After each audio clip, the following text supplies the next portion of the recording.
Christina asked, can we inquire about preservation efforts as well as battle questions? And sure you can.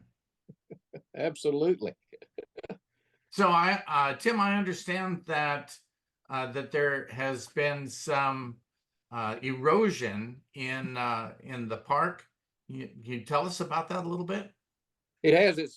Well, it's occurred all over the park. The landscape down there, the geography and the terrain, and all of that's the famous low soil that is very um, unstable in terms of erosion and movement and all that kind of stuff. And so a large part of the park actually is not even you can't even get to it, particularly up on the northern part where the Union lines are north of Mint Spring Bayou. And so that's been down for several years actually, but I understand that they're uh, doing some work now, got some funding, and they're starting the process of getting ready to start to think about getting ready to talk about maybe sometime doing something. You know how slow the federal government goes, and you can't just go out there and repair a road. You got to get everybody and their brother and literally an act of Congress to get anything done. So who knows when it'll be done? But the most famous erosion that you're probably thinking about occurred in the National Cemetery, and there were actually some graves that were unearthed. Apparently, some of them, I was listening to the conversation about the USCT troops, and apparently some of them were some USCT soldiers that were unearthed. And of course, they brought in the Southeast Region archaeology folks, and they took great care with those graves, and are trying to mitigate that and getting the erosion stopped. But yeah, they're having a pretty tough time down there, and hopefully it'll all be rectified pretty soon. Michelle says, very interested in tonight's presentation. My great grandfather, Addison S. Meade, was in Company C of the 11th New Hampshire Infantry and was at Vicksburg. 11th New Hampshire. Not a lot of New England folks down on the Mississippi River there, except down around Baton Rouge, New Orleans, in Nathaniel Banks bunch. I'm not familiar just off the top of my head with New Hampshire, 11th New Hampshire, but it could have been in the summer of 1862 when some of the folks from down in New Orleans move up the river and they start digging the canal and all that. Or it could have been in the summer of 1863 when they do bring in some Eastern troops, particularly in the Ninth Corps out of Kentucky and Ohio, and they will reinforce Vicksburg. But unfortunate for them, they didn't get a choice piece of the pie. They were not allowed around Vicksburg itself. They were stuck off in the back to watch for Joseph E. Johnston to show up, which he never did, obviously. But they were kind of stuck back in the backwater part of it, but did some good service nevertheless.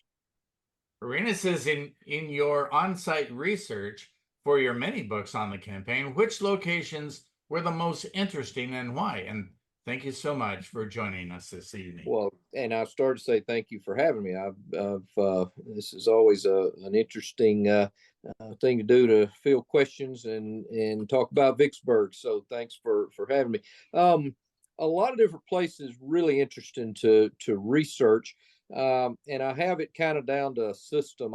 There's no way that I can go to every single little university special collections or every state archives or something like that. So I do a lot of the research through the mail, and now of course you do it through email, and they digitize whatever you need and they email it to you. But for the big repositories, like for instance in Springfield, Illinois, the Abraham Lincoln Presidential Library, I'll go there. I'll tell Chris up there. I'll send him a list of like 100 different collections that I want to look at, and they'll have them ready for me, and I'll go in there in an afternoon and just start taking pictures. And that's been the real revolutionary thing about research is the ability to take digital photos. And so I go in there, and whatever dates letters fall in or diaries fall into whatever I'm looking for, I just shoot those pictures and don't even read the material. And then I get home and download 1,500 pictures and go through it all at the convenience of home there. So the bigger ones that have the multiple collections with a lot of troops at Vicksburg, like Illinois, Ohio Historical Society, obviously the National Archives, the Library of Congress. I'll go physically there. And of course, I spent a lot of time at Vicksburg itself. The Vicksburg Park Archives are full of good material. Kind of a hidden gem down there is the old courthouse museum, which if y'all have been to Vicksburg, you've probably been by it. If you haven't been in it, go in it. It's just wall to wall interesting stuff. But they also have a really nice little archives, and they have a really, really good amount of material that I was able to mine. And so it's a lot of different places to go and to do research. The U.S. Army Military History Institute, Carlisle. I'd have to say probably the most interesting though, and my favorite place to go is probably just Washington D.C. Because of the history and the museums and the politics and all of that. It's just a fun place to go. So Frank asks, could you go into detail concerning the Forlorn Hope assault? Yes, that occurs on May the 22nd.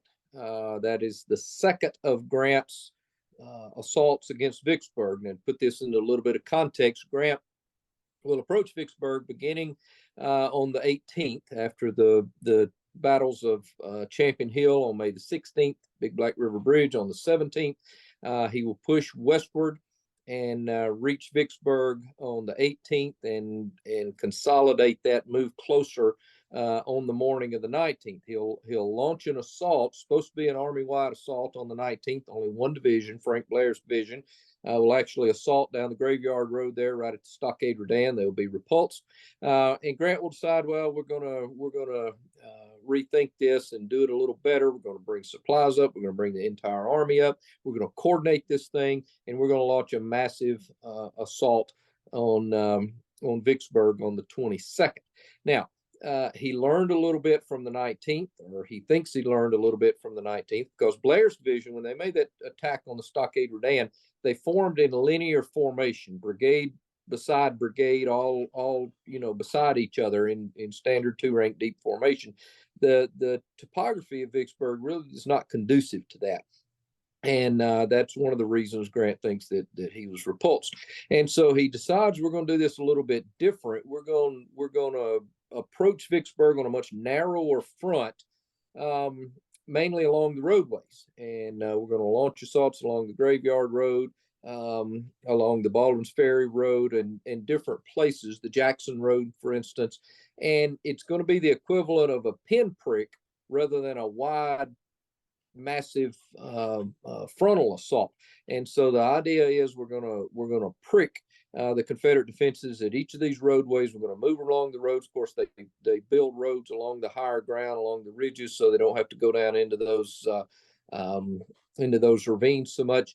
And so we're going to prick it, and hopefully then when we break through, we can rush tons of troops in and move either way then and collapse the Confederate defense. It's very similar to what we see at Spotsylvania and the Mule Shoe with that attack that is narrow in front and intended to kind of just prick the Confederate lines and break through. And so the lead effort really will be against the Stockade Redan on Sherman's 15th Corps line. And Sherman will call for volunteers, 150 of them, to be basically the lead assault. And the idea is what they learned. Another thing they learned from the May 19th assault is that there's a big old ditch in front of this thing, in front of the Stockade Redan. And so we've got to push some people up there with ladders and with boards to set across this ditch so that the following troops can get in there and move up the parapet and take Vicksburg. So what the Forlorn Hope is intended to do is to be the initial wave. Behind that will come Hugh Ewing's brigade, some Ohio regiments, 30th Ohio, 37th Ohio. And then behind that's the rest of Blair's division, and then Buckland and total other divisions are in the rear there to move forward as well. And so these are volunteers. You think the term forlorn hope is pretty forlorn, right? And that's a term used in military history prior to this, of course. And the idea is we're probably not going to live through this thing. And we're volunteering to go to our death to do the real dirty work so that we can achieve victory.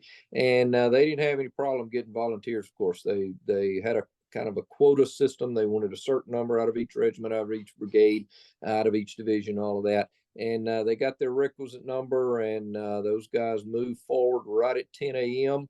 and they make it to the stockade redan. They carry their ladders and boards and all that. But it's withering fire. They lose about a third of their number as casualties. Those that do make it will huddle for the rest of the day in the ditch that they're supposed to be filling in.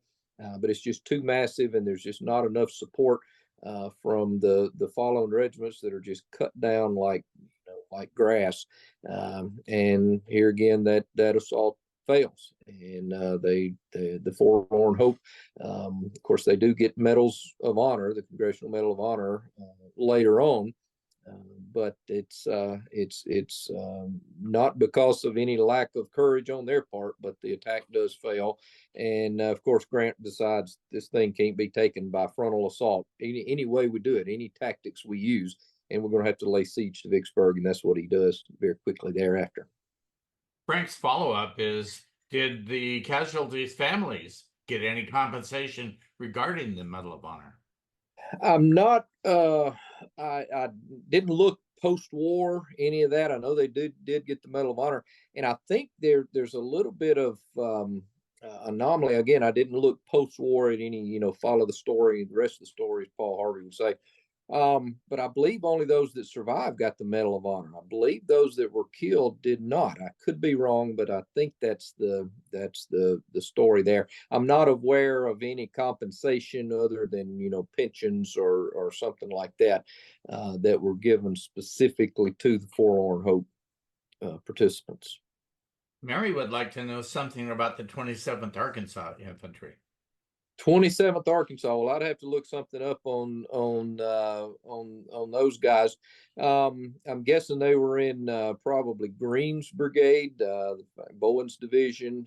That's where most of the Trans-Mississippians there were. I could be wrong. It could be a Arkansas regiment floating around somewhere. But off the top of my head, I don't remember anything about them. But if it is Green's Brigade, they are part of that major division, Bowen's Division, that makes that huge counterattack at Champion Hill, and then is pushed back, and then they hold at Big Black River Bridge the next day and take a pretty good thumping there as well. As a result of all the casualties and what they've been through the last couple of days, they are put in reserve during the siege of Vicksburg until actually over in June, when Green's Brigade does take a position in on the siege lines up right by the stockade redan, where we know one of those little redans is known as Green's Redoubt, not a redan, a redoubt.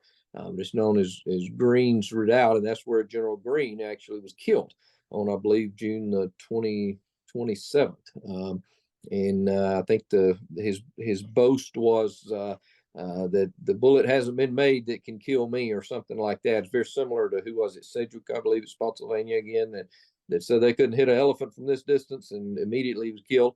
Well, he was immediately killed after saying the bullet, that they haven't made the bullet that could kill me. So there's Lloyd Tillman, at the battlefield. If you've been to the park, that's one of the more dramatic statues. Lloyd Tillman, of course, was killed at Champion Hill. And he took a cannonball in the shoulder. I'm not sure that's exactly what the scene looked like, but it is a provocative monument, and one of my favorites there at Vicksburg. That's pretty neat. Kurt would like to know, how much blame do you place on John C. Pemberton? John C. Pemberton, he is an interesting figure. He's a Northerner. We don't hold that against him, of course, but he is from Pennsylvania. A lot of Confederates did hold that against him, and just couldn't get past the fact that he's a Pennsylvania man commanding Vicksburg down in Mississippi. I see no evidence whatsoever that he was a traitor. You know, the word went around that he sold Vicksburg, that he got $100,000 and all that, you know, for surrendering Vicksburg. There's no evidence of that. In fact, I think the evidence is clear uh, after Vicksburg, when Jefferson Davis tries to get Pemberton another job. You know, he's a lieutenant general, corps command level, and Jefferson Davis kind of floats the idea around. Well, let's put Pemberton in Bragg's army and make him a corps commander and all that. Nobody wanted to do anything to do with Pemberton. They didn't want to touch him, and as a result, he couldn't find a job basically. So he resigned his lieutenant generalship and went back into the Confederate Army as a lieutenant colonel of artillery, and winds up around Petersburg, fights in the Richmond Petersburg campaign. And so for a former lieutenant general, a three-star general, to resign and go back into the Confederate Army as a lieutenant colonel, you know, that's no offense to any lieutenant colonels out there, but that's pretty far down the list from a three-star. But I think that shows the dedication that he has to the Confederacy. Now, in terms of his ability, what I see over the course of these 5 volumes working on the history of Vicksburg is that Pemberton is way out of his league, basically. He doesn't have the experience to do this. The way he actually shows up in command is by accident almost, and we can get into that later if we need to.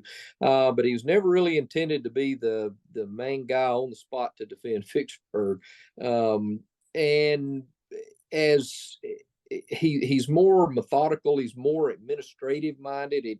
It's like pulling teeth to get him to come out of his office. You know, a lot of times his generals will write him and say, General Pemberton, you need to come out here personally. If you would just come out here and look and tell us what to do, that would be very helpful, you know. But he's able to, you know, in the map you showed, I was thinking when you showed the map, that's the part you were talking about, the inland campaign, the 17 days before you get to Vicksburg. But there's a whole lot more Vicksburg campaign than that, several months prior to it. And what we see is that Pemberton is able to basically parry all of Grant's attempts to reach Vicksburg, those first 6 attempts that are so famous: the Mississippi Central Campaign, the Chickasaw Bayou, Yazoo Pass, Steele's Bayou, Lake Providence, the Canal, all that. Pemberton is able to move troops, shift troops to where they need to be in time to stop Grant's attempts in whatever direction it is. Now, the reason he's able to do that, of course, is because this is a big canvas that Grant and Pemberton are painting this campaign on. It's a huge area, hundreds of miles, multiple states. And as a result, it takes a little while when Grant begins his movement southward, for instance, from Tennessee down the Mississippi Central. That's a couple of 100 miles or so from Vicksburg. And as a result, Pemberton, because it's such a large area and it takes so long to develop, Pemberton is able to figure out what's going on and move troops to those areas. Now, what we see as the campaign begins to become smaller, and they're you know, use any analogy, they're painting on a smaller canvas, or they're playing on a smaller chessboard, or whatever analogy you want to use. Once the campaign gets down to that area where you showed that map, within 30 or so miles around Vicksburg in any direction, things start moving a whole lot quicker. And what we find is that Pemberton is just not on top of things enough to be able to parry each of those threats then, because Grant is moving rings around Pemberton at this point. And Pemberton, you know, it's almost as if Pemberton's head is spinning on his shoulders, because he's got stuff going on every different direction. I've often said that if somebody would create a John C. Pemberton bobblehead doll, that would really illustrate what's going on, because his head is bobbing every different direction, and he's thoroughly confused, and Grant's stealing marches on him like crazy. So he does pretty well as long as he has time to react. But as things get smaller and start moving a whole lot faster, he just doesn't have time to react, and Grant pulls it over on him. The speaking about Pemberton, how was it to follow this man at Vicksburg? Can you see that? No, it's still something is being shared. I may be a little behind. I'm not technology wise, but it's Okay. So okay. it's a photo of Ed Bars at the Oh, render site. okay, yeah. How is it to follow him? Yeah. Oh, in terms of writing on the campaign and all that. Is that what you mean? Um, I met Ed. yeah, yeah, following Ed. Yeah. Well, I went into this strictly with no intention whatsoever of replacing Ed's 3 volumes. The idea was to build on the foundation that Ed had previously built. And of course, I refer to Ed as Mr. Vicksburg there. His name is synonymous with Vicksburg. So you follow him around on these battlefields, and listen to his booming voice, and he knows every nook and cranny of everywhere. And I was fortunate to get to lead several tours with Ed before he passed away, of course. And it was a very interesting process. And actually, what I found was that we clicked rather well.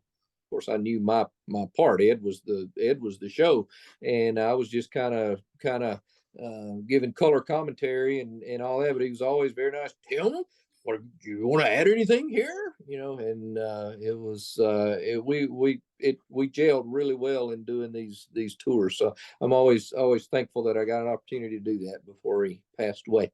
Great guy. Larry, I would like to know what was the biggest mistake that caused the delay of capturing Vicksburg? Well, I'm not sure there is a mistake per se. Uh, and in fact, there's a great letter that Grant wrote his father, and this is over in June of 1863, toward the end of the siege. Everybody knows how it's going to turn out. There's no question about it at this point. They're just waiting for it to play out. But Grant writes his father and says, I wanted so much more to result from this campaign. And in my mind, I'd be thinking, I think that's pretty good. Opening the Mississippi River and capturing Vicksburg, capturing an army. What else could you want? But he actually says, I wanted so much more to be done from it. If we could have taken Vicksburg earlier, and he mentions back on the assaults in mid-May.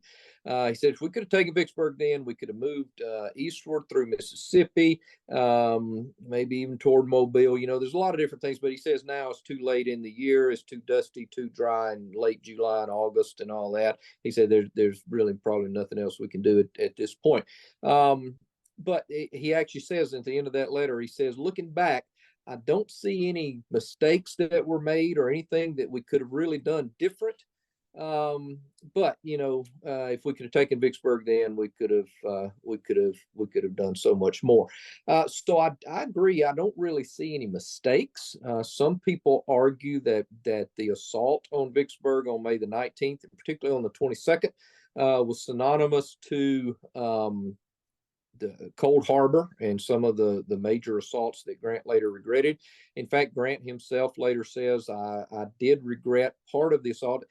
Some people take it to mean that he regretted assaulting Vicksburg. I don't think he did. What he says is he regretted renewing the assaults on the afternoon of May the 22nd. I don't really think Grant had any choice but to assault, given the whole situation there on the 19th and 22nd. I think it was logical for Grant to try to assault and get this thing done. Let's go ahead and take care of it, get it done, move on to other things, like he said. So I don't see that necessarily as a mistake. I think it's more terrain, topography, geography, um, Confederate resistance, particularly those outlying areas where Pemberton is able to shift troops in time to meet whatever threat Grant is pushing. So I don't see any real error or mistake that delayed it. It was just absolutely a tough nut to crack, and it took him a while, given the river that he's operating on that flooded throughout 4 or 5 months in the middle of this campaign. It doesn't start till late fall and then ends in midsummer. So several of those months during the campaign, everything was underwater. So I think Grant did the best that he could with what he had to work with, and went probably as fast as he could. Michelle would like to know, is it true that some of the starvation at Vicksburg was caused by people hoarding food and selling it at outrageous prices? Well, there were outrageous prices, and a lot of people, newspapers and letters and diaries would list prices for a barrel of flour, or a cup of sugar, or something like that. Um, I haven't heard a whole lot about hoarding goods inside Vicksburg, because you get desperate. Human beings will do a lot of things in desperation, and they weren't, above breaking into things. If people knew there were hordes of supplies here and there, they, by that point probably would have taken matters into their own hands. What we do know, of course, is that maybe a little tongue in cheek, but there's more truth to it probably than we think.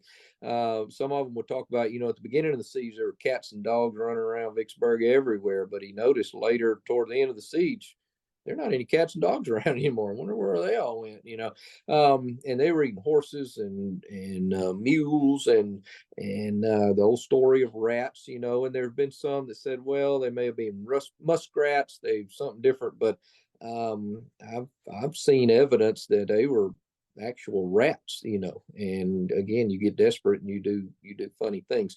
So I'm not aware of just a whole bunch of hoarding, particularly on the part of storekeepers, or the better off citizens, and hoarding their supplies. I think it was just a terrible, horrible time for everybody, including the army.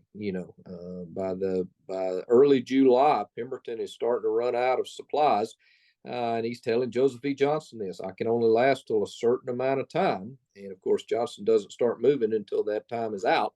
I think just to make it look like, I'm doing something, but oh shoot, we ran out of time. Too bad. But there is a supply left in Vicksburg. There's about a 5-day supply left in Vicksburg that Pemberton is hoarding, as if you want to call it hoarding, as a reserve to be issued to the troops in the case of a breakout attempt. The whole idea of Johnston coming and relieving the siege is to be met with Pemberton breaking out at the same place. They never could coordinate it all, of course. But if the Vicksburg garrison is going to break out of Vicksburg and march away, they're going to have several days of rations and supplies with them, and that's what is being held in case this occurs. Well, after 6 weeks or so in the siege, the men aren't ready. The muscles, they're just, there's no way that they can break out, much less march 8 or 10 miles to get away. Being chased by the Federals.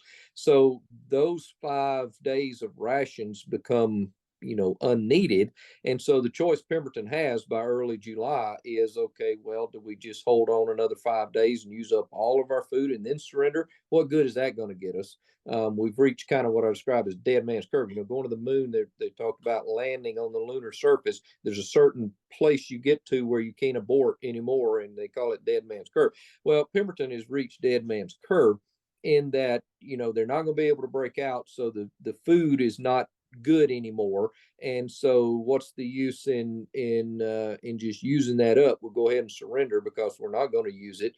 And so that's why Grant talks about, he takes inventory of what he finds inside Vicksburg once it finally surrenders, and the amount of supplies that he lists in terms of meat and rice and flour and all that kind of stuff equates, and I figure I did all the math. I'm not a mathematician or anything like that, but given what the Confederates are issuing each day, if you divide all that out, it equals to what Grant reports that he finds equals to about 5 days of what Pemberton reported that he held on stock in reserve. So that was kind of a neat thing that the sources kind of from a different direction kind of corroborate each other.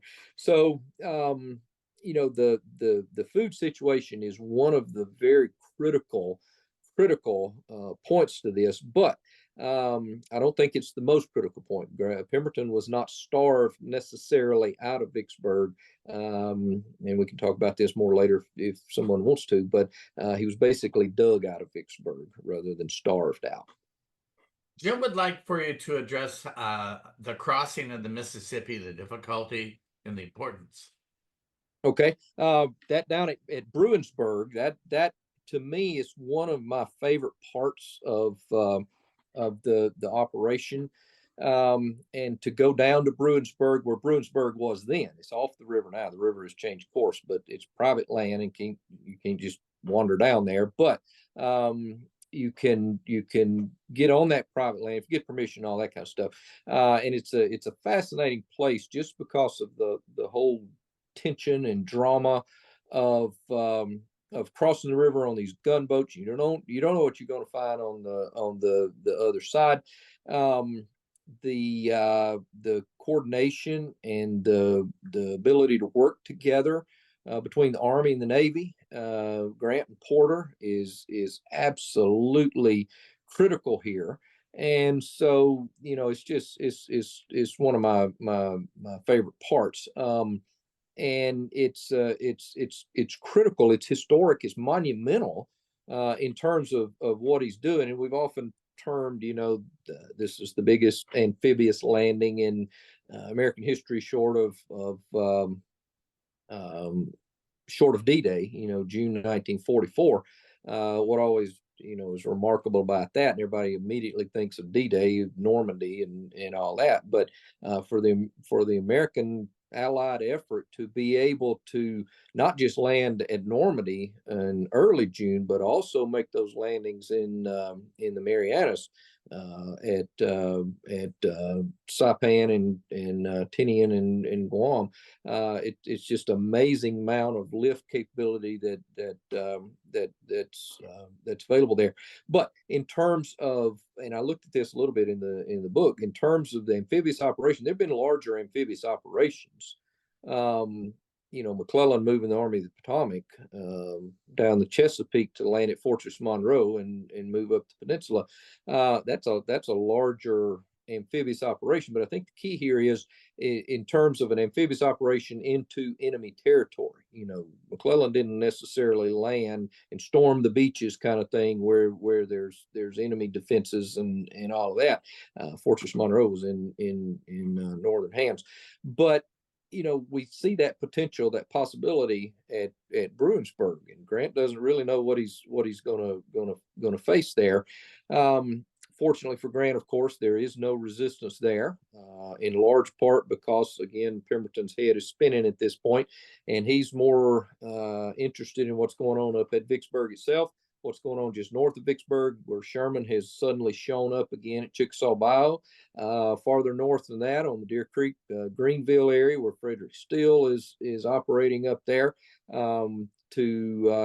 to Pemberton's east, where Grierson's still riding around out there, taking all the attention that he can get. And in fact, the cavalry, Ward Adams cavalry, that is supposed to be guarding some of these landing sites and potential crossing areas south of Vicksburg, south of Grand Gulf, have been pulled away by Pemberton to go after Grierson. And so it's left completely undefended, not even watched. And as a result, Grant is able to land there in one of the most dramatic, scenes of the war, and he's able to land there and begin his march inland. Love Bruinsburg, love the whole part of that. Christina says, we spent a week exploring Vicksburg campaign. What is the latest news regarding Champion Hill preservation and access? Well, a lot of it has been purchased through various entities, starting way back in the 90s. The Conservation Fund and other state of Mississippi has acquired a lot of land down there. More recently, the American Battlefield Trust, of course, if any of you remembers that, thank you for your support of that. They have purchased a lot of land, including around the hill itself from the original Champion family. And so that's really good stuff. I believe the state of Mississippi has transferred their part, thousand, I don't remember how many hundreds of acres, if not thousands, to the National Park Service. And of course, the trust is always working on trying to get that land to the Park Service or to those entities that can interpret it. And there's beginning to be a little bit of signage go up at the Coker House, for instance. The Park Service now has some Park Service signage, out front, Champion Hill, unit of the Vicksburg National Military Park, all of that. And so we're starting to see, Champion Hill, you get one of those Civil War Trust or American Battlefield Trust maps, and you see a whole lot of blue and green and all that, and whatever the target property is, yellow, but you see a whole lot of preserved area around the battlefield of Champion Hill, and that's wonderful to see because it's so well preserved, except the hill itself, and it's a wonderful battlefield that was extremely important. I call it the decisive battle for Vicksburg, and it definitely is.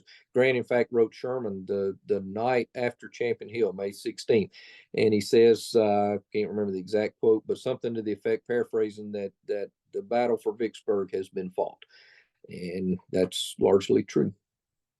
Christina would also like to know any preservation efforts regarding Big Black River Bridge. There's very little at Big Black River Bridge, not much of anything that I'm aware of. Fortunately, though, those are big fields and swamps basically, and so the chances of any major urbanization or development or anything out there is probably pretty remote. But we would have probably said that about a lot of places, 10 years ago that are now being developed. So it never would hurt to preserve those, or at least get some type of easement for them or something, because you never know what's going to happen. But not a lot at Big Black River Bridge. Fortunately, the folks down at Raymond, the Friends of Raymond, Parker Hills, and all of them, have done a wonderful job at Raymond. Have preserved a lot, and there's actually a lot of preservation going on down at Port Gibson. That's way out of the way area down there. But there's a lot going on with the Battlefield Trust as well down there, and that's wonderful to see as well. Yeah, the Friends of Port Gibson have been stepping up their efforts.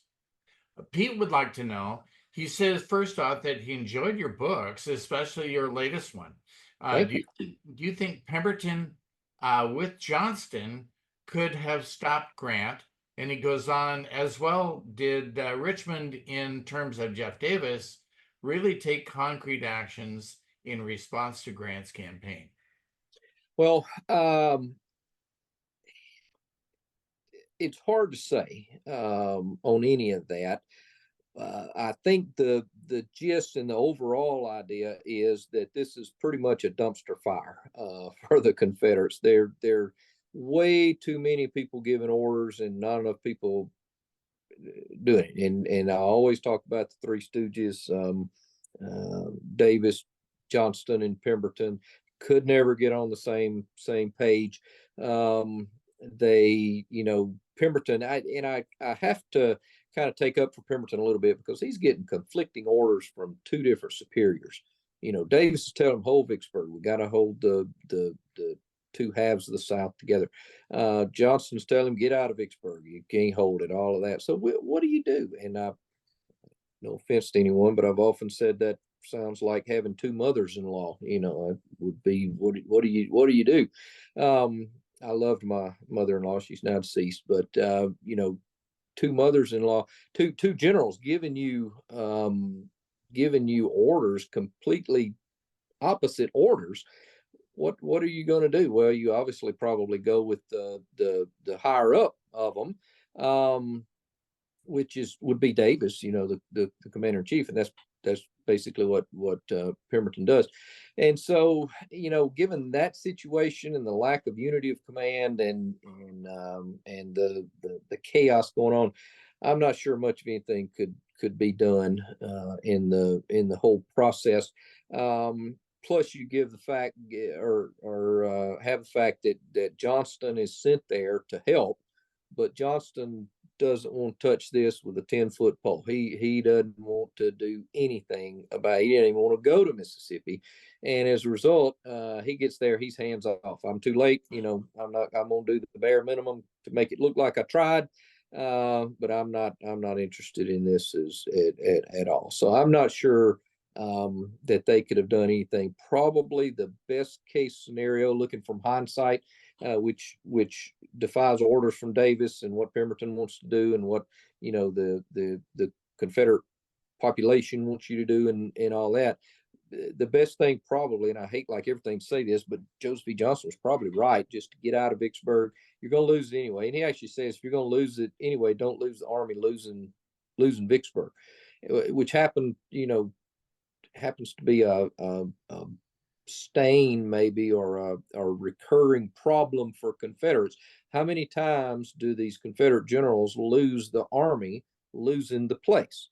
Fort Donelson, Arkansas Post, Island number 10, Vicksburg. How many times do Confederates lose the place and the army defending it? And here again, I'll have to give kudos a little bit to people I don't like to, but Johnson knew what he's talking about kind of there. Another example of this would have been PGT Beauregard at Corinth. In May of 1862, he realized he's not going to be able to hold Corinth, but he gets the army out rather than losing the army, losing the place. Same thing with Albert Sidney Johnston in February of 1862, losing Nashville. He realizes he can't hold Nashville. There's no way he's going to be able to hold Nashville. So he's not going to lose the army, losing Nashville. And he takes both of those, Johnston and Beauregard. It takes a toll on him. Johnston loses nearly all support.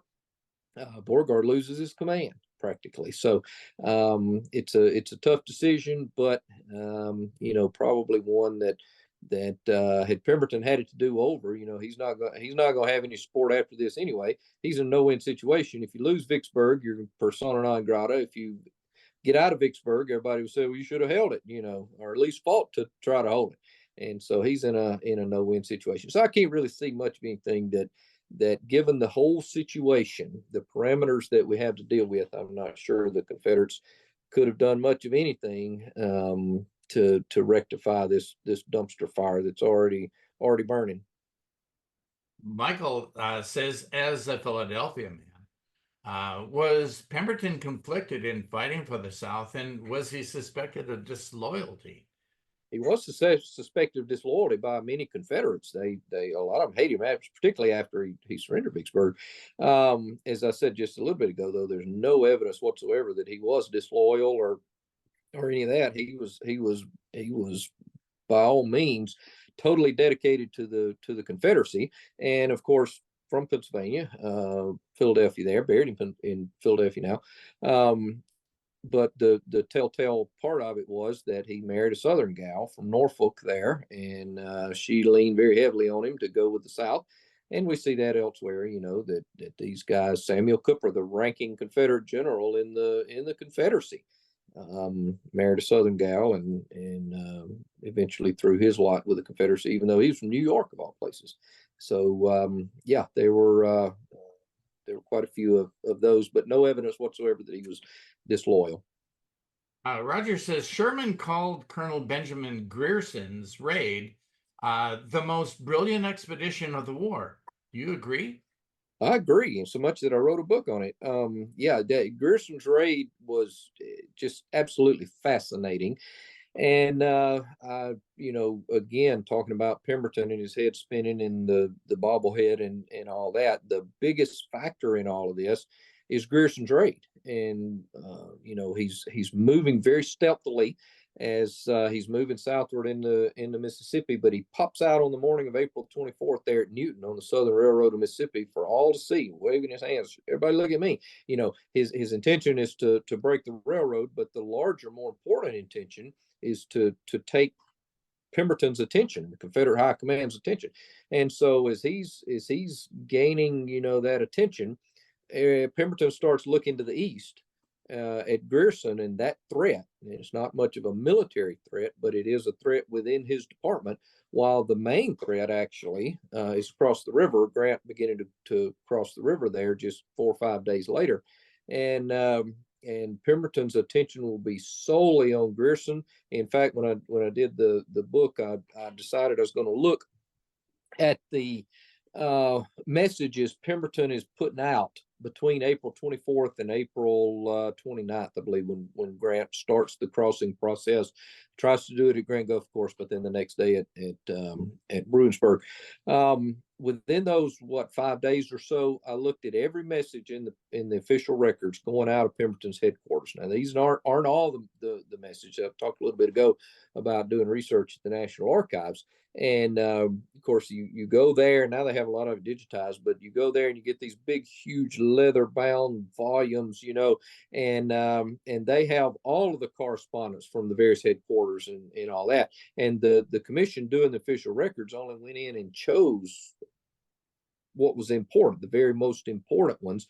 And so there are some important things in the original letter books that didn't make it into the War of the Rebellion, the official records. And so if you want a complete picture, you'd have to go count all of those. But for what in 99% of the time, the really important stuff made it into the National Archives. But it's a human decision, is this important enough to make it into the official records? But of those that did make it into the official records between those 5 days, I think I'd have to look back at the numbers. It's been several years since I've looked at that, but I believe it was 69 messages. And I think it was like 94, 95% of those 69 messages that emanated from Pemberton's headquarters during these 5 days were exclusively dealing with Grierson. Orders to even, and again, no offense to captains and majors even or anything like that, but normally 3-star generals don't send messages directly to captains to go after an enemy. But Pemberton is sending messages to very small companies, units, very small units to coordinate the chase after Grierson, which includes, as I said, pulling away the Ward Adams cavalry that's supposed to be picketing the river and guarding the crossing point there. So with 95% of Pemberton's message traffic and as a result thought process attuned to Grierson, we can see how little is dealing with Grant right at this critical point that Grant's crossing the river and about to make it hard on Pemberton. So yes, Grierson's raid extremely important, and not just important, but it's a good story too. It's a fun adventure story. You want a good adventure story? There you are. It's a fun topic. A couple of comments. James says, my great-great-grandfather from Wisconsin was there. And Jackie says, my ancestor is buried there. Benjamin Franklin Tullis, 28th Iowa, and wounded on Champions Hill and died later on. I understood he was buried at the National Battlefield, but there was no monument. Well, in the National Cemetery, probably a lot of those dead there are unknown, and so there may not be a stone that says his name, but he may be one of the thousands and thousands that have just a simple square stone that has a number on it, and they couldn't identify the bodies, which is terribly sad. But at least they have their individual plot, and we can at least honor them in that way. Jerry says a comment, how horrible it must have been for the civilians caught there during the siege. Oh, absolutely. We talked about the food a little bit and the lack of food, the bombardment that takes place. And we talked about, the beginning of hard war and total warfare. And today we're so very careful, as right we should be, about civilian casualties and all of that. For the majority of our history, and I teach U.S. military history, for the majority of our history, we didn't show a lot of concern for collateral damage for civilian deaths. And it went back all the way to the various wars and fights with the Native Americans who didn't fight along European standards. They hadn't read the European tactical manuals where you come out shoulder to shoulder and fight on an open field kind of thing. They hid and guerrilla tactics, that kind of thing. And so particularly the colonial response to that, militia response, was to hit them where we can get them, and that's their villages. And so we would burn their villages and kill the women and children and all that, because we couldn't get to the ones that we needed to be fighting. Fast forward into the Second World War, dropping atomic bombs, fire, and historians are sure that worse than the atomic bombs was the fire bombing, of Tokyo and various cities, and the carpet bombing and all that. So for the vast majority of our military history, we haven't shown a whole lot of concern for collateral civilian death. And we see that at Vicksburg. The United States Navy just relentlessly shelled Vicksburg. Of course, in those days, we didn't exactly have laser guided missiles and all that to pinpoint things. You fire a mortar up in the air and you're not really sure exactly where it's going to come down. But that then was just part of the collateral damage. And some civilians died, a lot were wounded, a lot were hurt. So much so that they began to dig caves, actually in the hillsides, and they would live underground to try to be safe there. So yeah, it had to be absolutely just horrifying inside Vicksburg. Rich says, my great grandfather, John Jackson Browning of the 28th Illinois, was put on detached service as a division teamster after Shiloh. Would that mean that he was a wagon driver? His name is inscribed on the walls of the Illinois Monument at Vicksburg. Right. It varies at times of what duties certain people did. But if he was a teamster, sometimes those were actually paid positions. You would pay civilians to do that, but a teamster would be probably a wagon driver, taking care of the team and the wagon and supplies and all that. No less of an important position by any means, no less than of a dangerous position. And in fact, an extremely important position. There are some that say the most important tool or whatever, or some say actually the Civil War was won by the Army mule.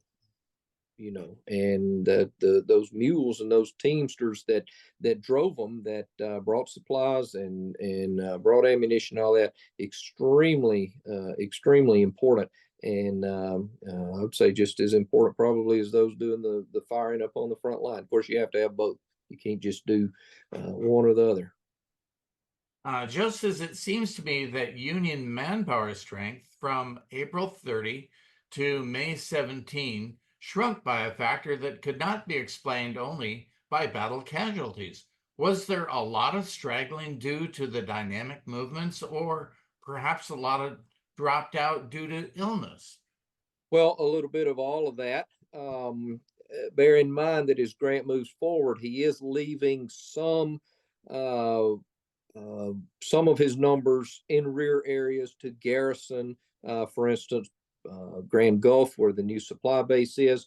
There will be a couple of regiments, several regiments left at Raymond, particularly in the hospitals there, to care for the wounded.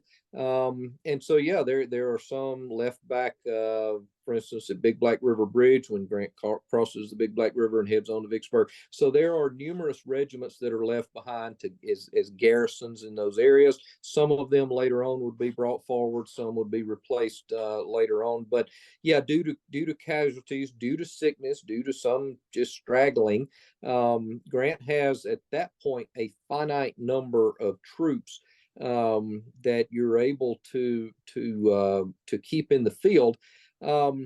but he is augmented over the course of these 17 days by troops that he has left in the same jobs west of the Mississippi River at Richmond, at New Carthage, and Hard Times and places like that. To basically garrison those areas and keep that supply line open. Now, in fact, the largest units of this, there are a couple of divisions, in fact, that are left along the route, particularly west of the Mississippi River. McClernand's 4 divisions of the 13th Corps are full stock. Now, there will be a couple of regiments here and there left behind, but in terms of the division structure, all 4 divisions of the 13th Corps are there. Only 2 divisions each of the 15th and 17th Corps, Sherman's 15th Corps and McPherson's 17th Corps, would actually cross the river and participate in any large degree in these battles.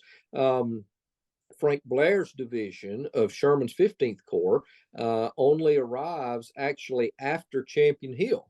They're not are actually right at the beginning of Champion Hill. They tag along on the Raymond Road, don't get into a whole lot of fighting or anything.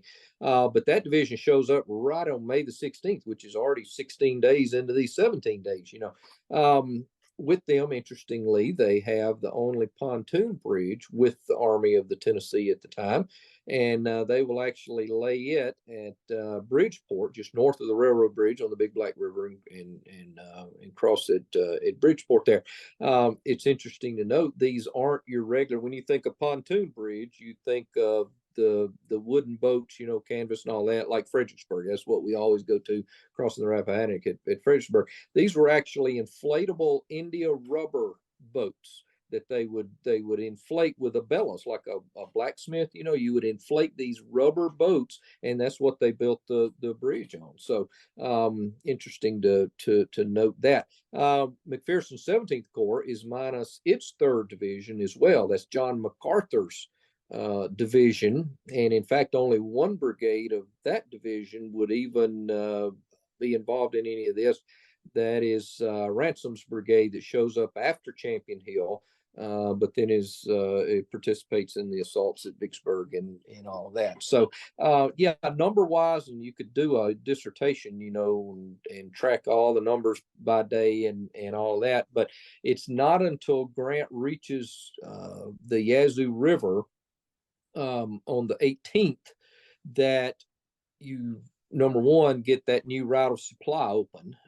And what Grant has been walking a fine line these whole 17 days in terms of how many supplies he has, how far he can go, how many battles he can fight, how much supply he can bring forward until he can reach that new supply base on the Big Black River. So he kind of, or on the Yazoo River. So he kind of forges out, takes a gamble, hoping he'll get there before his supplies run out, or before he can't bring up any more supplies, type thing.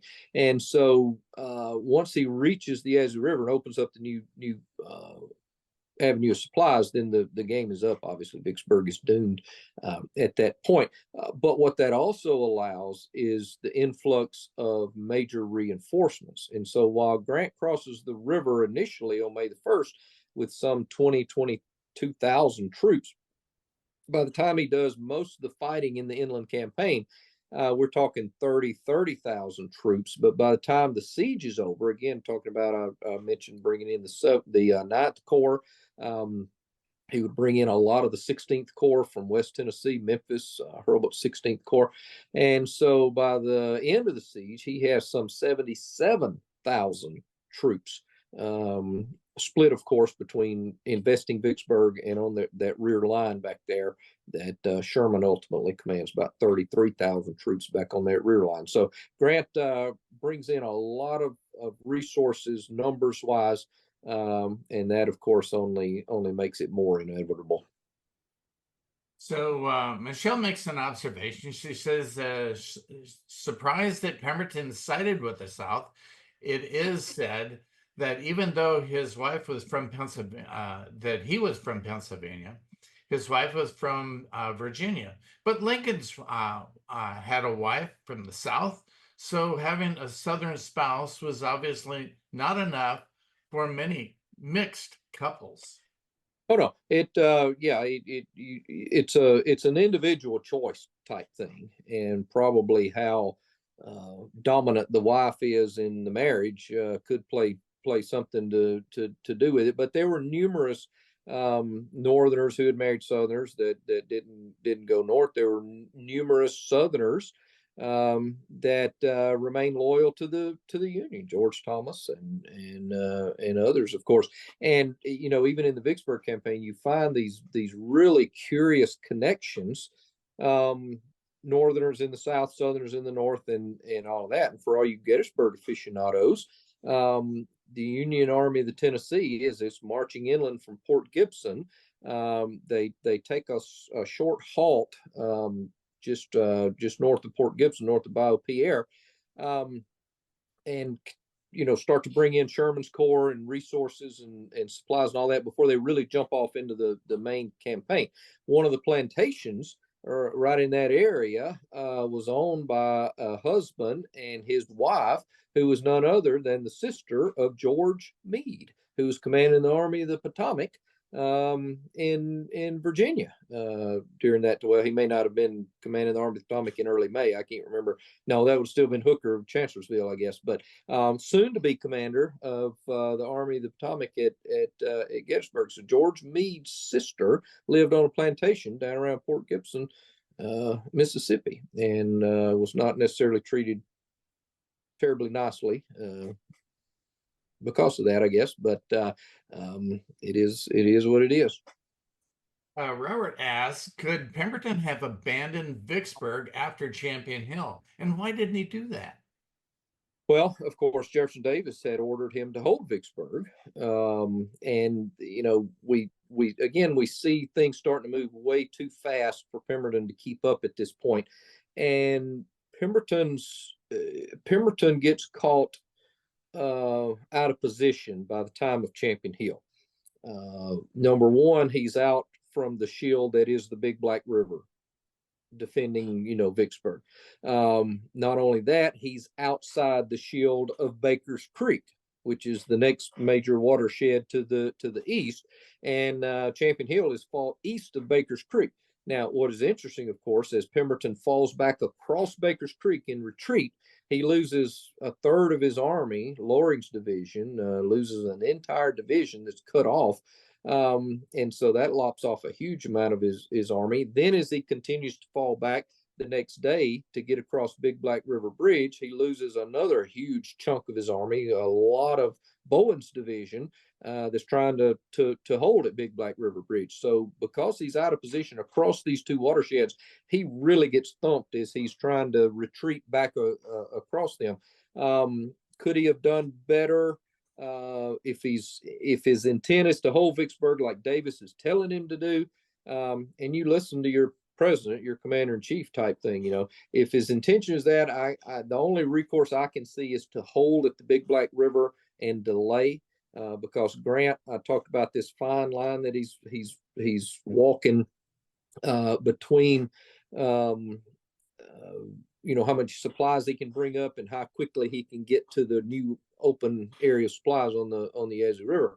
And so what I found in all the letters and diaries and all of that, by the 14th, 15th, 16th, 17th, 18th, that probably third week of May, Grant's supply situation is getting pretty tight.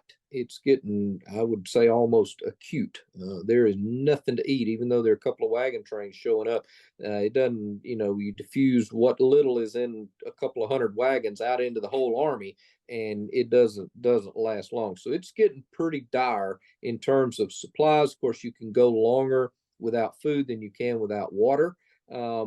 But you know, after a few days without food, that might start hampering your ability to fight. You know, adrenaline will work against that, all that. So I don't know, but what Pemberton's best bet is just to hole up behind the Big Black River, Of course, you would have to hold at the railroad bridge. You'd have to hold farther south at Baldwin's Ferry. You'd have to hold farther north at Bridgeport because they're going to try to get around, so you'd have to hold at several different areas. And we're not talking about defeating Grant as he's moving across the Big Black River. That would be best for Pemberton.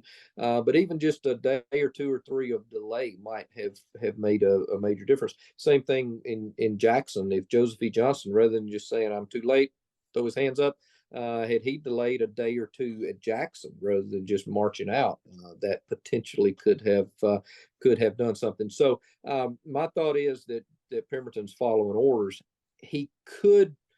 I'm not sure after Champion Hill if he's capable of marching eastward to safety. The time that he should have done that would have been prior to the 13th, when Grant is still south of the Southern Railroad of Mississippi, and Pemberton has not only rail access and road ability to march eastward, but he also still has telegraphic communication with the outside Confederacy. So by the time Grant plops his army, the Tennessee, square on the railroad on the 13th at Clinton, there's probably not a lot of good chance that Pemberton can march out of there, because the distance from Clinton up to the Big Black River, and that's the gap that you would have to thread, that's the needle you would have to thread, is just not that far, and it could have easily been interdicted by Grant's forces to keep the two Confederates separated. So it possibly could have been done, but the chances are much less likely after Grant severs that communication line on the 13th. Zoom user says instead of making so many attempts to reach Vicksburg from the west bank of the Mississippi, could the Union Army have marched down inland from the river on the east side to approach Vicksburg? Well, they tried to do that, of course, in October, November, and December of 1862. That's called the Mississippi Central Campaign. The problem is it's wintertime, and you have to cross their series of 5 pretty substantial rivers that flow east to west in northern Mississippi, starting up around Holly Springs with the Coldwater River. Then just south of that, 20 miles or so, just north of Oxford, is the Tallahatchie River. And that's the same Tallahatchie that Billy Joe McAllister jumped into, of course. Then just south of that's the Yakima River. If any of you are Faulkner aficionados, Yakima-Patawpha County, that's the Yakima-Patawpha River, the Yakima River. And then just south of that's the Allabusha River. And then just south of that's Big Black River. So you have a series of these 5 rivers that the Confederates defended behind 4 of them, and that's as far as Grant got before cavalry raids in the form of Van Dorn at Holly Springs and Forest in West Tennessee will sack Grant's supply line, and Grant will have to fall back. Sherman at the same time tries to get on that high ground east of Vicksburg via the Yazoo River, and that becomes the Chickasaw Bayou operation, where Sherman is defeated as well and sent packing northward. And so, yes, the Federals do try this, and then later in the campaign, with all these attempts, that's the exact thing that Grant's trying to do, to land troops east of Vicksburg on that high ground, east and north of the Confederate fortifications on the Yazoo River at Snyder's Bluff and Haynes Bluff. That's what the Yazoo Pass expedition is intended to do. That's what the Steele's Bayou expedition is intended to do. And so, yeah, they're 4 of the 6 attempts are trying to get to that position on high ground east of Vicksburg, that Grant finally has to march south of Vicksburg and come up in rear there. Same plot of land they're trying to get, but the way Grant finally does it is from the south rather than the north. Gina says Johnston, though abandoned Vicksburg, left them to be conquered. She's not a fan of Johnston. Neither am I. Yeah, the whole intention, of course, that Johnston is sent there is to raise the siege of Vicksburg. And historically, I'm not an authority on sieges. I was just reading today a little bit about Napoleon's siege at Danzig in 1807, and there the French had Danzig surrounded, and the Russians actually landed a relief force on the Baltic coast, and they marched in a little bit, turned tail, and took off when they figured out, okay, this is not for us. So I'm not, I'm not an authority on sieges per se, but the idea of relief um, always is a pretty far shot. I think it certainly was at Vicksburg, and I'm not convinced that Johnson ever has any intention of relieving Vicksburg. Bill says we hear a lot about the crater at Petersburg, but I've heard that there was also a tunnel at Vicksburg. Can you expand on that topic with some information and details? Yes, absolutely. Of course, and again, no offense, we probably got a lot of Eastern Theater aficionados here and Gettysburgites and all of that. But we do know that the Eastern Theater always gets a lot more attention than the West. And in this case, a full year ahead of the famous uh, crater at Petersburg came the mine and a crater at Vicksburg. It occurred on the Jackson Road on June the 25th at a fortification that we now know as the 3rd Louisiana Redan. If you've been to the Vicksburg Park, you've been to the tour stop that is the 3rd Louisiana Redan, right by that beautiful Illinois Memorial. And so, yeah, as the siege operations progressed and the Federals dug these approaches closer and closer to the Confederate line, and then would dig parallels and all of that standard siege Vauban siege warfare. As they got close enough, the intention of those closer parallels and the approaches and the sap rollers and all that is for two things. Number one, to get troops close enough under cover that they can spring an assault just in seconds.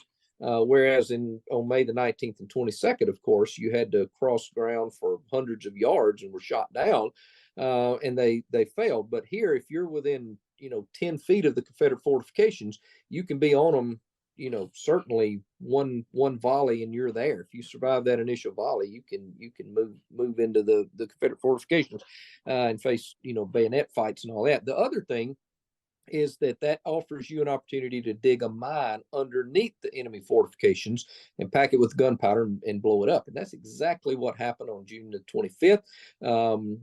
Captain Andrew Hickenlooper, you may be familiar with Andrew Hickenlooper, the engineer for the 17th Corps, will detonate a mine on June the 25th, blow the tip off the 3rd Louisiana Redan. There is a 26-hour fight for possession of the crater. It has all the standard things that make the Petersburg crater so fascinating, with the exception of USCT troops. There were no USCT troops at on the siege lines per se. There were the conversation before about the USCT troops. They're definitely in the campaign, Milliken's being all of that, but not on the siege lines per se.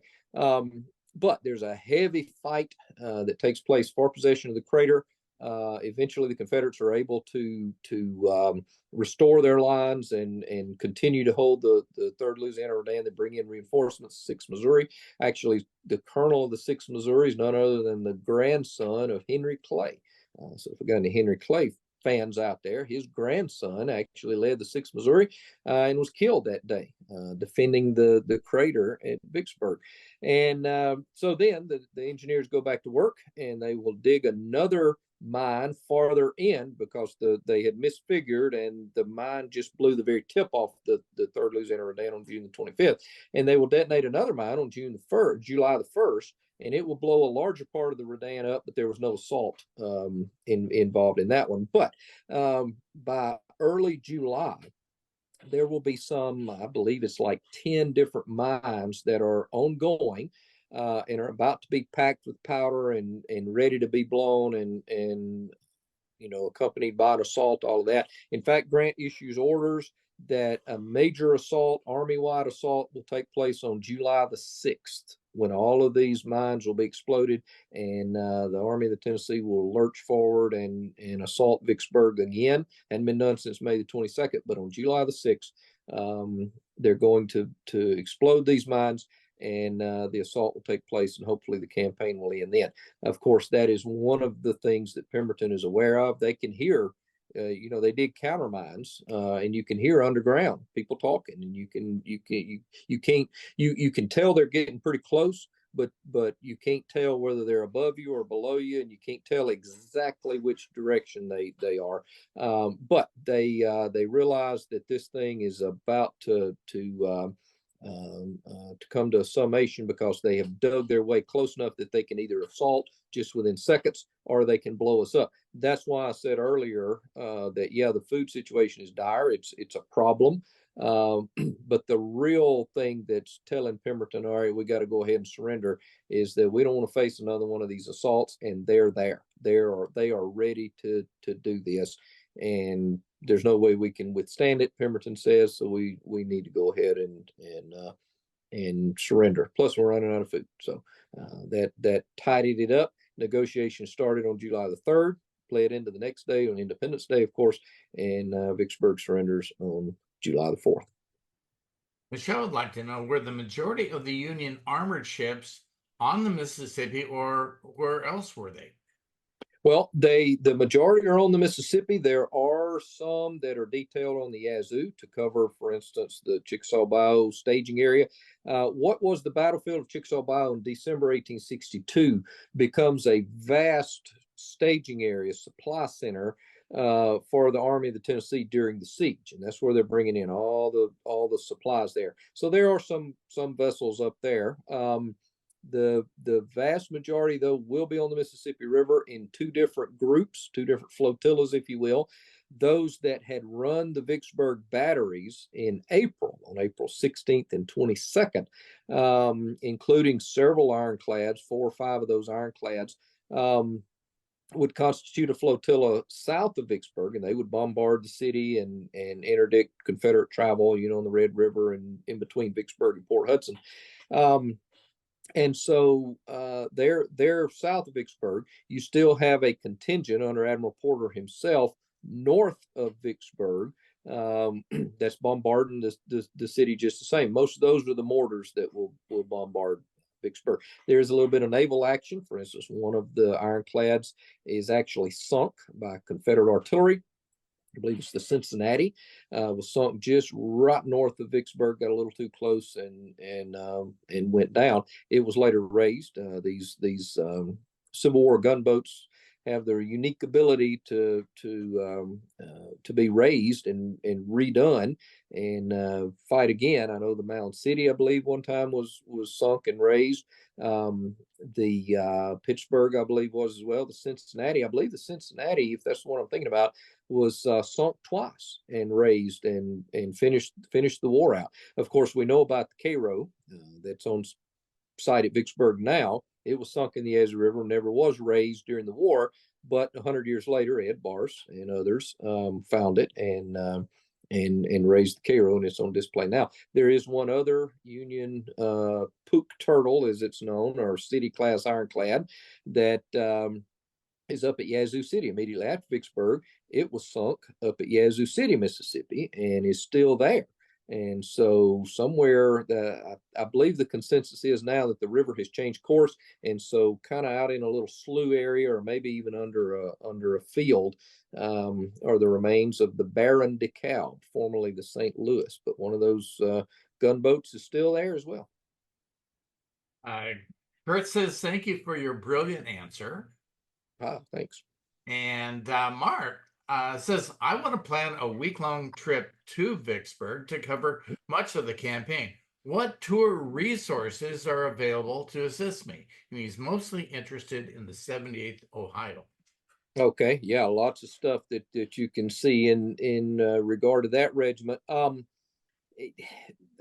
course, the park itself, the assaults and the siege are well documented in the national park. Most of it, 2/3 of it is. Now there used to be some siege lines and all that farther south that was actually in the park, but that was traded from the park to the city of Vicksburg, because basically Vicksburg was surrounded by park and couldn't expand. And so the city of Vicksburg wanted to expand. And so they worked out a trade in the 1960s that gave a bunch of parkland to the city. The city gave a bunch of land to the park. And that allowed the big urbanization then down around where the mall is and Walmart and all of that to expand on the southern part down there. But you can still drive some of the old tour route. There's monuments and tablets and all that down there. So that's easy to do. When you get out to, and I can't remember exactly what all battles that regiment was involved in. 70th Ohio, is that McPherson 17th Corps, if I remember correctly? I'd have to look. But for instance, Port Gibson, Jackson, there's very little of Jackson left. You wouldn't know Big Black River Bridge if you saw it, if there wasn't somebody to tell you this is what it is. Champion Hill to a certain degree as well. You basically either need somebody to go with you to show you where it is, or take a tour by led by a historian or something like that. Many roundtables do that, of course. Roundtables will take various yearly tours, and a lot of those do that.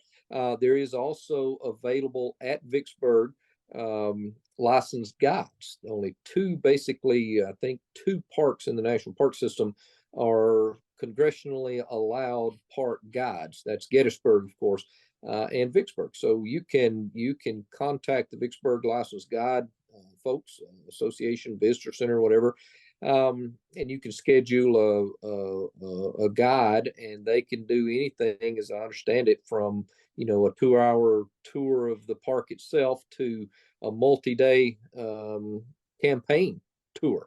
And if you tell them, I'm interested in 70th Ohio, then they'll specifically take you to positions and areas associated with that. So that's a good resource to tap into. Of course, you have to pay them, and the more days you do and all of that, the more expensive it'll be. But you can certainly do it. If you did enough research and really looked into this and all that, you could do a lot of it probably on your own. But you'd have to put in a lot of time and research to figure out exactly where and what's on private property and what's not on private property and all that.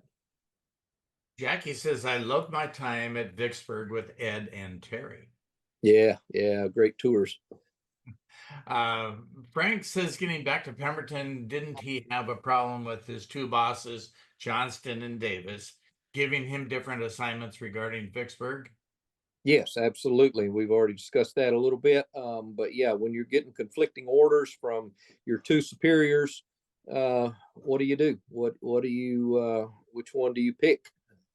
And normally you pick the higher of the two, which Pemberton did, and went with what Davis wanted him to do. Gene says, thanks for mentioning Hugh Ewing, Yeah. who is a relative by marriage. Oh After well.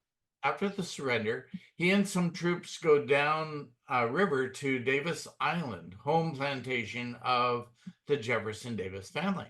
He makes off with a book, Caesar's Commentaries on the War in Gaul, from the Library of Jefferson Davis, where he documents the date and place that he was taking this book, which we still have in the family.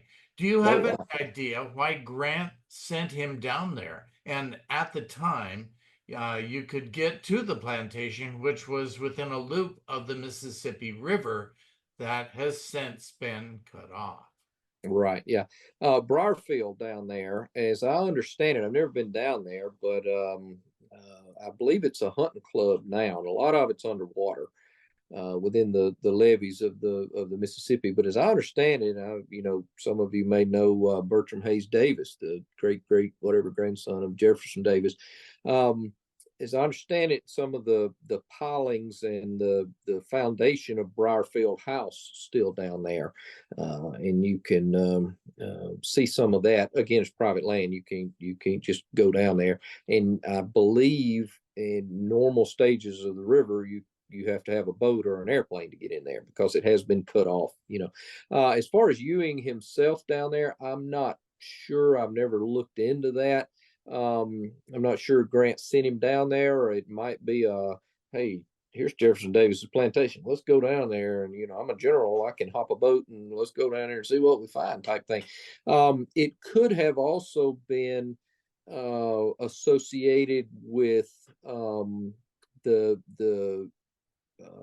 enlistment of the USCT troops. A lot of Davis's slaves, of course, would go into the USCT, and so it could have had something to do with that. I'm not totally sure. If you're interested in Ewing, though, there's a great book you probably know on the Ewing family. There were several of them, of the Ewings, who were, of course, foster brother and stepbrothers and all that, brothers-in-law actually to William T. Sherman. But Hugh Ewing's papers are at the Ohio Historical Society, what they call it now, Ohio Historical Connection, whatever it is, in Columbus. And it's a really wonderful set of papers. I believe his diary's there. I've used that, and a lot of his letters and a lot of official, reports and correspondence and stuff like that. So yeah, he's an interesting guy, and a good collection of papers there. Frank would like to know, how much do you think General McClernand, what his role was during the attack on the 22nd? Oh, on the 22nd, I was thinking campaign wide. McClernand is one of those really interesting characters. Of course, he's a politician, never really hits it off with Grant, and in fact gets under Grant's skin and all of that. Grant winds up relieving him in mid siege and in mid July or at mid June. As far as the 22nd, the gist of it is that everybody attacks on the 22nd, army wide. But McClernand has more gusto about it than Sherman and McPherson. I think Sherman and McPherson just kind of decided this ain't gonna work. We're gonna just do enough that it'll look like we participated, but we're not gonna waste our guys' lives and all of that. And so neither one of them, they do the forlorn hope, they do the pin, try to do the pinpricks and all that. But once it's obvious they don't work, they don't just keep trying. McClernand goes in full bore. And tries to take the Confederate lines on his front. He does succeed in just barely taking the tip of what is called the Railroad Redoubt, one of the Confederate fortifications. The fortification is not taken by any means, but they do barely enter the tip of it, and then eventually they're driven out and all that. However, the problem comes in that McClernand writes Grant a series of like 4 different messages saying, "Oh, I broke the Confederate lines. I need support." And he calls on more troops to come support him. And he calls on Grant to order Sherman and McClernand to renew their attacks in the afternoon to take pressure off of McClernand. Sherman and McPherson do that. It produces a lot more casualties, of course, and this is where Grant says basically that, okay, I regret that part of it. I don't think he regrets the assault. That's pretty logical, but he regrets the order to renew it because he later learns that McClernand has kind of blown this up a little bit bigger than it probably was. In fact, in one of those messages, he says, "My flags are floating over 2 of the Confederate fortifications," which the other one that he's attacking, the Second Texas Lunette, they never enter it per se, and just barely do the Railroad Redoubt. So Grant realizes later on, okay, I've been duped a little bit, and it cost a lot of men's lives and a lot of wounded because McClernand kind of told me, a little fib there, and he wasn't that close to really entering Vicksburg and winning this thing. And so Grant, doesn't like that by any means, but he doesn't remove McClernand right then. He will wait until June the 19th. I believe it's the 19th. At which point he's gotten all these reinforcements in that we talked about earlier. He's got another general that can take McClernand's position, E.O.C. Ord, who has just arrived like the day before. And so Vicksburg, it's pretty much a done deal. He doesn't need McClernand anymore, and he's to the point that where he's going to win this thing no matter what. And as a result, he can kind of deflect any of the political stuff that's going to be coming at him for removing this politician. And so he will remove McClernand, place Ord in command of the 13th Corps, and I think it's the actual ostensible reason that McClernand is removed is because he issues a congratulatory order to and it gets in the newspapers, which is against War Department regulations. And boy, Sherman and McPherson are, oh, we got these newspapers. We got him. He didn't get permission. We got him. You got to remove him, Grant. And Grant says, yeah, okay, we're going to remove him. Charles Dana, who is operating with Grant's staff, reports to Washington, though, that the newspaper thing was the occasion, not the cause for McClernand's removal. So this had been building a while, and finally Grant has everything in order that he can do it without too much blowback, and he removes McClernand at that point. But a lot of that was the May 22nd assault and claiming more than actually happened. Yeah, McClernand was quite a glory hound. A little bit of an ego, yeah. Gina says Vicksburg was called the key to the South.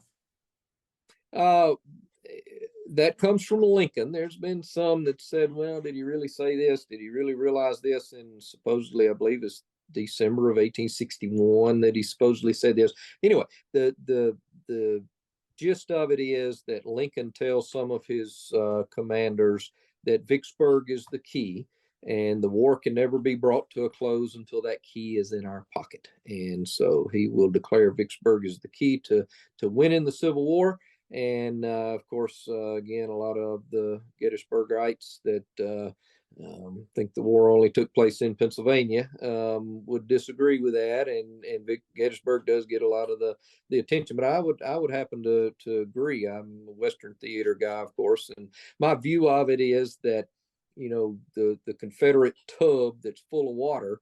If you're going to empty it, the Army, the Potomac bails water out of the top the entire war. With a saucer and a coffee cup. The Army of the Tennessee is tearing the bottom out of the tub in the West and removing the water in that manner. So that's just my opinion, though. Joe says, in terms of supplies, how important is the river? Confederate infrastructure is so poor, what actually reaches the river? Yeah. If it can cross the river, then what? Losing New Orleans lost the river. The Federals control it. It is fair to view, or is it fair to view Vicksburg as a very important symbolic victory? Oh, it's very important symbolically because the Confederate, whatever you put, the basket you put all your eggs in suddenly becomes a very important basket. Had the Confederates not put all their eggs in this one basket but put it in another one, then it would have become important.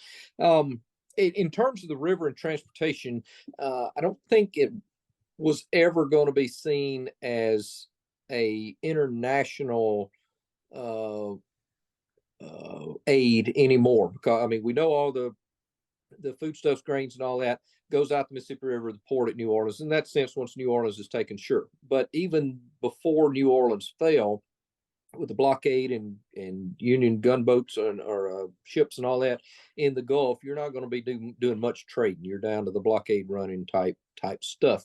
So the real importance, I think, of Vicksburg and the river in terms of transportation comes in more of an intrastate east-west rather than a north-south international flow of supplies. And so when Davis talks about the nail head that holds the two South halves together, he's talking about Louisiana, Arkansas, and Texas in the Trans-Mississippi, providing supplies and goods and troops and all that into the greater Confederacy.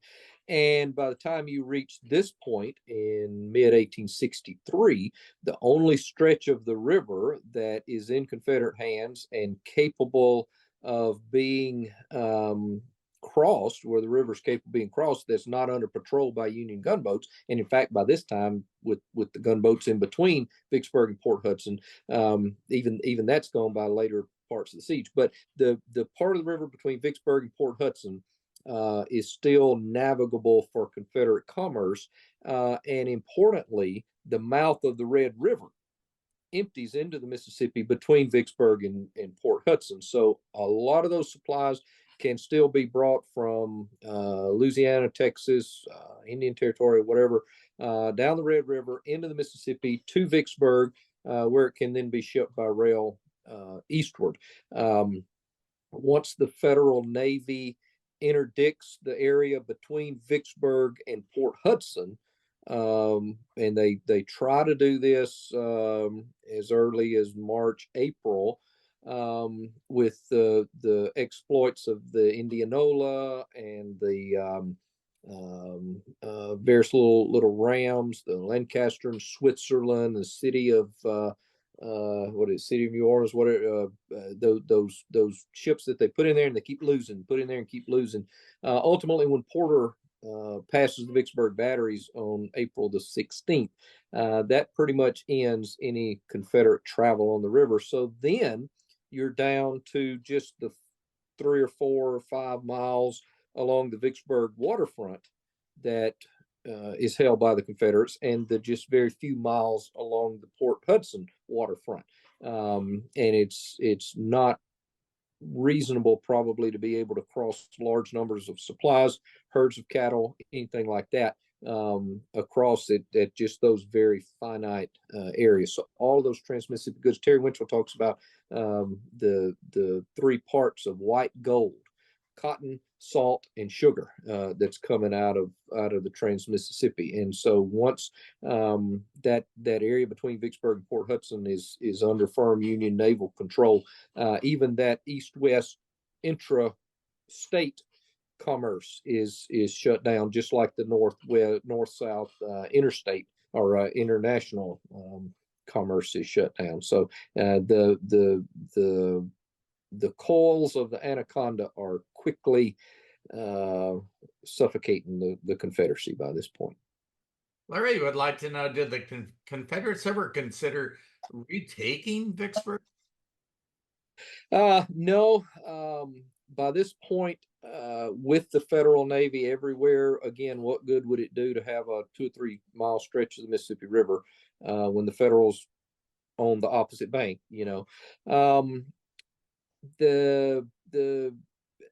There's not an army large enough to do this, and so there, to my knowledge, there's never really even any major talk. Now, that's not to say Grant didn't worry about that.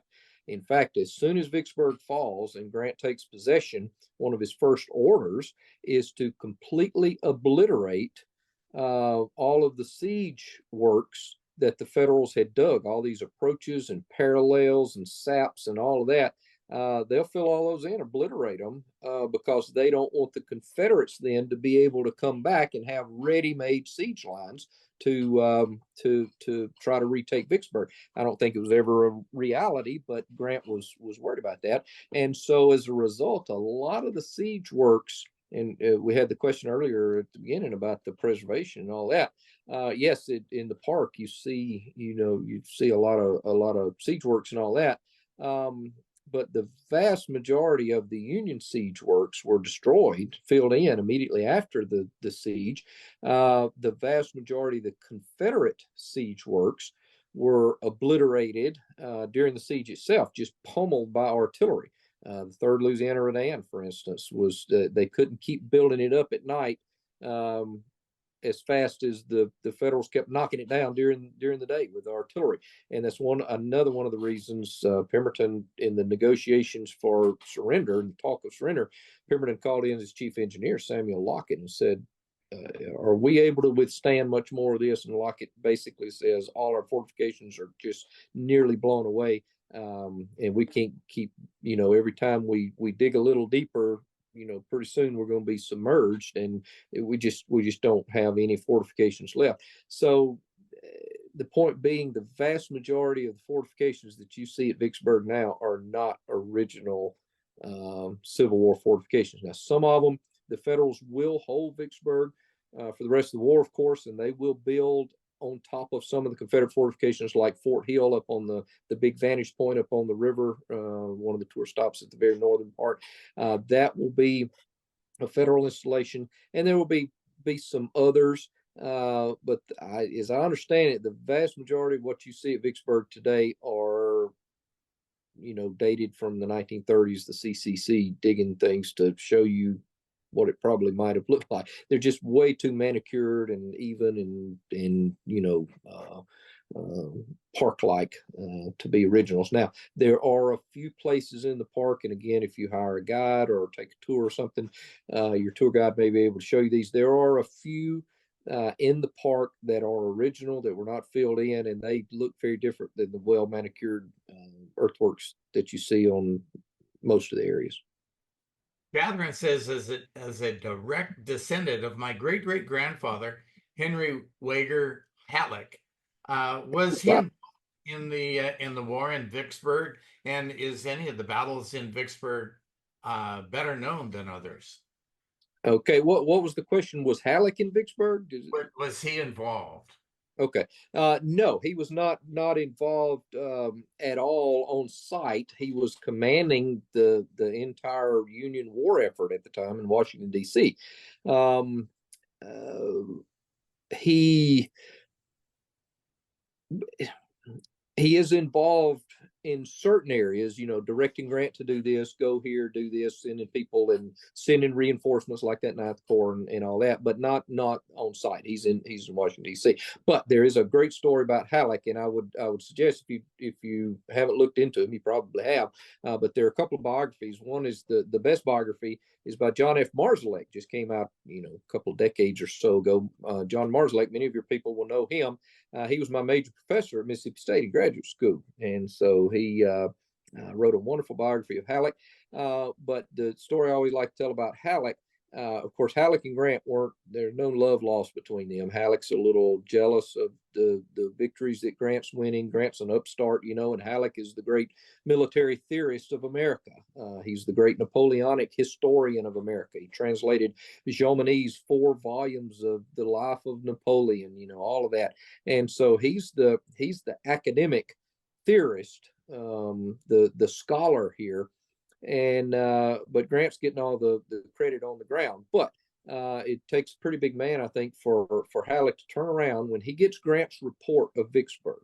Halleck turns around the very next day and writes Grant. He's obviously stayed up a lot of the night to read it, or that morning. It's like 10,000 words, Grant's report. But Halleck writes to him and says, "Oh, this is a wonderful campaign," and basically says these operations in rapidity of movement and boldness of plan and execution, all that, are comparable to and compare very favorably with Napoleon's operations around Ulm. And if you know anything about the Ulm campaign, I just finished an article actually comparing Vicksburg and Ulm. The Ulm campaign in 1805, just an absolute brilliant movement of campaign of maneuver. The parallels between Vicksburg and Ulm are absolutely stark. They're riveting, and Halleck picked up on that and told Grant, you are comparable to Napoleon's operations around Ulm, which is pretty high praise. So I like Halleck's statement there. What was the second part of the question about Halleck? Oh, she wanted to know, is there any battles in Vicksburg better known than others? Well, yeah, I mean, Champion Hill, the outlying battles. There are a lot of little skirmishes here and there and expeditions and all that kind of stuff. Champion Hill is probably the most famous. And then the assault and siege operations at Vicksburg itself. But you have to be careful. It is a 8 or 9 month long campaign that encompassed hundreds of miles in many directions. I think I counted it one time. I think it's like 7 or 8 states that this played out over. And so it's a big thing. And when you go to the park at Vicksburg itself, all you're getting are about the last 6 weeks of it. And of course, they tell the story, the context of the story, but all you're seeing is where the last 6 weeks played out, and that's the May assaults and then the siege to July the 4th. Mike asks, did Grant soften his terms of surrender from his initial position of unconditional? And if so, what were the reasons for doing so? Yes, he does. Of course, Grant is known as unconditional surrender Grant. That comes from Fort Donelson, of course, those terms that he offered his buddy Simon Bolivar Buckner. But originally, yes, Grant wanted to to send everybody northward or to prison camps and unconditional surrender. You don't get out anything. He later in his memoirs, and you have to be careful a little bit. I love Grant's memoirs. They're well written. They're entertaining. I use them as a source, all that. But you have to make sure that those memoirs, written 25 whatever years after the fact, jive with what's going on at the time. And so you always want to go back to Grant's papers, those 32 volumes of Grant papers put out by Southern Illinois University Press, under the direction of John Simon and John Marslake later on. You want to make sure that what Grant's saying in his memoirs actually fits what he's saying in his letters at the time. In this case, he doesn't. It doesn't. Grant claimed in his memoirs that he wanted to parole because he knew that a lot of the Confederates would just go home, never come back, all of that kind of stuff. Originally, he wanted to send them all to prison camps. Porter, all of his officers except Frederick Steele, said no, we can't do that. Porter says it's going to tie up all my transportation boats, gunboats, everything, taking 30,000 prisoners northward. You're going to have to feed them up there, and then you're going to have to transport them to their exchange points, all that. Most of his our officers argue that just parole them, turn them out, let them go home. Hopefully a lot of them will just stay at home, never come back. And Grant sees the wisdom of that and does soften his unconditional surrender terms to give the Confederates parole. Some could keep their sidearms. In certain cases, they could keep their slaves if they're loyal body servants. That type thing. There are stipulations for all that. So yeah, he does soften it for very good reasons, I think. So, folks, we're going to end this thing in about 9 minutes. I don't want to keep Tim up past his bedtime. Oh no, that's no problem. All I would be doing is watching a Braves game, and that's not very fun lately. That's getting pretty bad.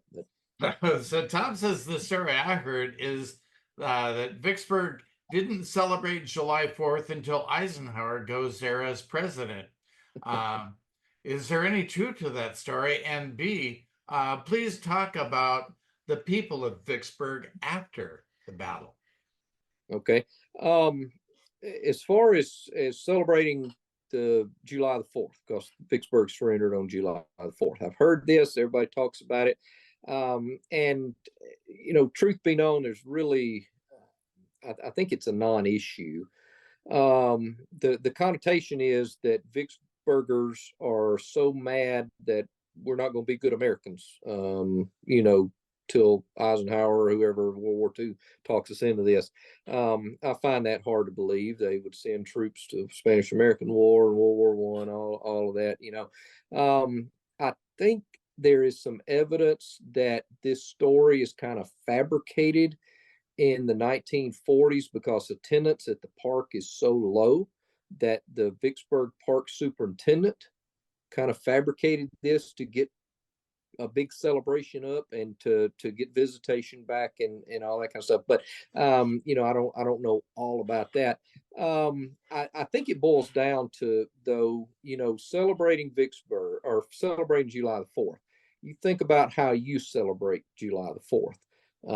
And I think about how here in my little town, we do not have an official July the 4th town sponsored celebration, but we all celebrate July the 4th. I hang flags and banners on my house and all kind of stuff. So we celebrate July 4th. It's just not a town sponsored official recognition of July the 4th, but we all know what it is and we all celebrate it. I am almost positive that there were people in Vicksburg throughout those years celebrating July the 4th, even though there may not have been a town sponsored or an official celebration, on tap. So that's my take on it. The people after after the siege, there were Union troops in Vicksburg the rest of the war. It was an occupied city, and so in that sense, that you got to deal with a lot of that stuff. It may not have been quite as hard. Vicksburg and Warren County were definitely anti-secession during the secession convention. That said, as soon as Vicksburg, or as soon as the state, Mississippi, seceded, they went full tilt then into support of the Confederacy. But the sentiment was there that we really want this to begin with. So it may not have been a terribly hard transition, for cooperationists earlier in its history to be an occupied people. I don't know how much resistance there would have been.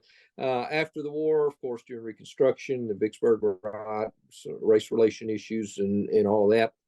And then you get into the preservation and so on. But Vicksburg folks, and the gentleman that lived just across the river, there's a wealth of history that the folks down there are absolutely proud of as well. They should be, for it to have been such a horrific time for them. They're very proud of their heritage and history now. Jerry observes that today is the 79th anniversary of the bombing of Nagasaki. August the 9th, yeah, atomic bombing. And again, we talk about the total warfare as part of our history. And while the bombardment of Vicksburg by those mortar boats and the gunboats and land units as well was nothing compared, obviously, to the atomic bombings of Hiroshima and Nagasaki. It's part of a pattern, I think, that is not our best days, but in some cases definitely needed. There are many arguments, of course, that those atomic bombs saved way more lives than they took. So it just depends on where you personally fall on that side of things. And there are many that would have argued the bombardment of Vicksburg, downplaying morale and hitting morale and all of that was an important part of the Union's success at Vicksburg. So our last question is from DeWitt, and the question is, what could rebel troops in Arkansas and the Trans-Mississippi have done to slow or stop Grant, and why didn't they? Probably not a lot, because there's just not that many troops in Arkansas that are available to come to the river and do this. The problem lies in the Confederate Departmental Command. Two different departments meet at the Mississippi River, and as a result, they're not very willing to send troops to somebody's other department. They could have possibly interdicted the supply route along the Mississippi River, and that's largely what the emphasis is on. Other than that, I don't see a whole lot that could have been done. There is an attempt. Richard Taylor will send a division in early June, and they will actually attack at Milliken's Bend. And this is where we see the involvement of the USCT, the United States Colored Troops, at Milliken's Bend on June, 6th, I believe, 4th or 6th. I can't remember off the top of my head. But and that was an effort to interdict the river and stop Union traffic and to break up some of that. So I really can't see a whole lot that the Trans-Mississippi Confederates could have done. Although I will, if this is our last question, I'll leave with one zinger again toward Joseph E. Johnston. Joseph E. Johnston never took any blame. I don't think he ever had any intention of doing anything to help Vicksburg. The excuses that he came up with, for instance, when he first got there, he said, well, I don't have any troops. And Davis said, all right, and we'll send you several brigades from South Carolina and Port Hudson, all that. And the brigades got there, and Johnson said, well, I've got the men, but I don't have the transportation to be able to feed them. If we move, we got to have transportation. Davis said, when we sent you the brigades, their transportation came with them. They had their wagons and all that. Then Johnson said, oh, well, with all these new troops, then that requires larger organizations, like would brigade them into divisions, and then I'm gonna need corps commanders. I don't have the generals to command all this, so I can do anything. Davis said, all right, I'm gonna start sending you generals. He'll send in new generals. For instance, Samuel French from, I believe, southwestern Virginia will come in. take these divisional commands and all that. And then Dave Johnston says, "Oh well, these generals that you're sending me, they're all northern born. Samuel French was born in New Jersey, of all places, and I have the by far the greatest preponderance of northern born generals of any of the Confederate armies. Davis, he has the clerks in the War Department in Richmond."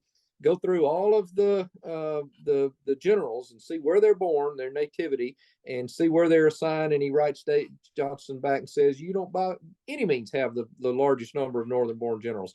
And so, just one after another, Johnson is given these excuses of why he can't move, and by the end the thing is over. And July the 3rd, 4th comes along, and Johnson says, "Oh well, Pemberton said he only had food through like the 6th. So yeah, I'm gonna start moving here on the 3rd or 4th, and it's gonna take me 2 or 3 days to get there.